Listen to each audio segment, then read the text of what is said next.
Ils seront les premiers à voir leur quartier se modifier suite au chantier du tram, alors ils sont bien plus nombreux que d'habitude à la réunion du comité de quartier Saint-Léonard. Ce soir, ce sont les représentants de la ville qui communiquent à nouveau sur ce projet. C'est un choix politique qui a été fait à l'échelle de la ville, à l'échelle de la région, et effectivement, ça a des contraintes. C'est effectivement moins facile pour les voitures. On a vu la répartition des espaces, c'est un monde qui change. 12 km de trajet, 50 hectares de terrain modifiés en centre-ville avec plus de place pour les piétons et les modes de déplacement doux. Même si l'objectif est de rendre la ville plus agréable pour ses habitants en diminuant la pression automobile, les craintes restent vives.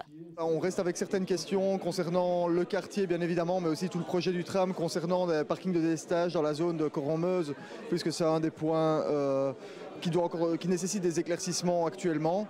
Maintenant, nous sommes impatients de voir ce projet entamé et surtout abouti. Le déroulement du chantier, qui se fera par tronçon, inquiète évidemment. À Saint-Léonard, il est prévu de mai 2019 à novembre 2020.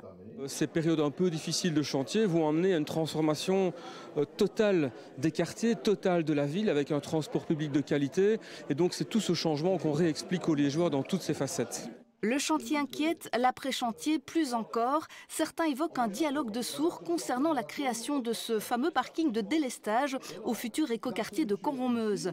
Pour eux, il est indispensable. Pour que le tram fonctionne, parce que si les gens qui viennent de la Basse-Meuse, d'Oupey, de la S-Bay, qui viennent vers Coron-Meuse, ne savent pas déposer leur voiture de manière sécure et propre quelque part dans les environs du tram, ils ne le prendront pas.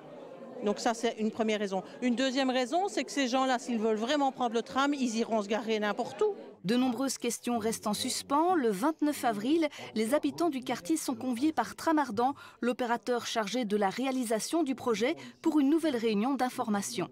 À chaque fois qu'il y aura une ouverture de travaux qui seront lancés dans un endroit, dans ce cas-là, nous nous rendrons auprès des gens pour pouvoir répondre à leurs questions, leur apporter les éléments de réponse.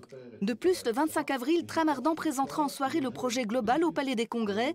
La ville lance aussi une newsletter d'information à laquelle s'inscrire via son site liège.be/tram.